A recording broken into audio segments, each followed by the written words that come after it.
నన్ను మర్చిపో, కానీ రాత్రి 12 గంటల తర్వాత నా మెసేజ్ మాత్రం ఓపెన్ చేయొద్దు. ఆ ఒక్క మెసేజ్ నా జీవితాన్ని నరకంగా మార్చేస్తుందని నేను అస్సలు ఊహించలేదు. నా పేరు కిరణ్. 3 ఏళ్లుగా నేను దీప్తిని ప్రేమించాను. మా ప్రేమ అందరికీ తెలిసినదే. కానీ ఒకరోజు చిన్న గొడవ జరిగింది.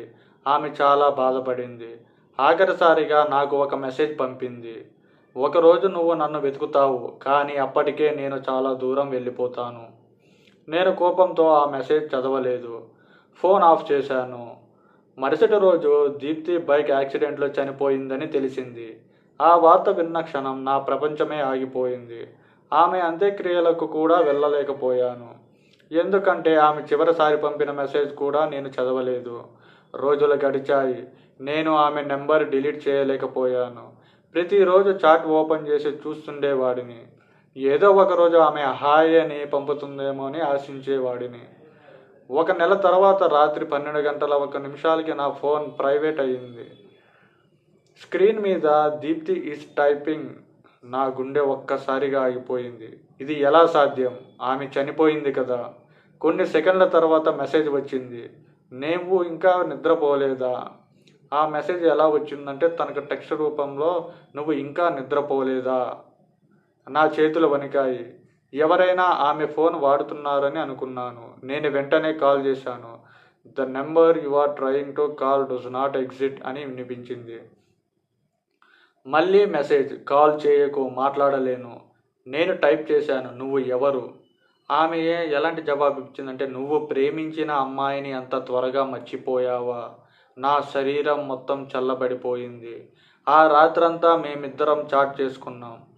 ఆమెకు నేను మాత్రమే తెలిసిన విషయాలు తెలుసు. మొదటి డేట్, మొదటి గిఫ్ట్, నేను చెప్పని సీక్రెట్ కూడా.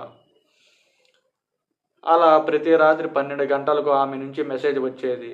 పగలంతా ఒక్క మెసేజ్ కూడా కాదు, కేవలం అర్ధరాత్రి మాత్రమే. ఒకరోజు ఆమె ఇలా అడిగింది, నన్ను చివరిసారి చూడాలనుందా? నేను ఒక్కసారిగా అవును అని రిప్లై ఇచ్చాను. ఆమె ఒక లొకేషన్ పంపింది. మా మొదటిసారి కలిసిన పాత రైల్వే స్టేషన్.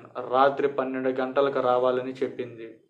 ఆ రాత్రి నేను అక్కడికి వెళ్ళాను. స్టేషన్ మొత్తం ఖాళీగా ఉంది. పాత బెంచ్ మీద తెల్లటి దుస్తుల్లో ఒక అమ్మాయి కూర్చుంది. వెనుక నుంచి చూస్తే దీప్తి లాగే ఉంది. నేను మెల్లగా దగ్గరికి వెళ్ళాను. దీప్తి అని పిలిచాను. ఆమె నెమ్మదిగా లేచింది, కానీ ఆమె వెనక్కి తిరగలేదు. నువ్వు నిజంగానే వచ్చావు అని చెప్పింది. అదే స్వరం. నేను ఏడుస్తూ ఒక్కసారిగా తిరిగి చూడు అన్నాను. ఆమె నెమ్మదిగా తిరిగింది. నా గుండె ఆగిపోయింది. ముఖం మొత్తం కాలిపోయి ఉంది. కళ్ళు లేవు, కానీ ఆమె నవ్వుతుంది. యాక్సిడెంట్లో ఇలా అయ్యాను అని ప్రశాంతంగా చెప్పింది. నేను వెనక్కి పరిగెత్తాను, కానీ స్టేషన్ కనిపించడం లేదు. చుట్టూ పొగ మాత్రమే. ఆమె మళ్ళీ మాట్లాడింది. ఆ రోజు నేను చనిపోలేదు కిరణ్.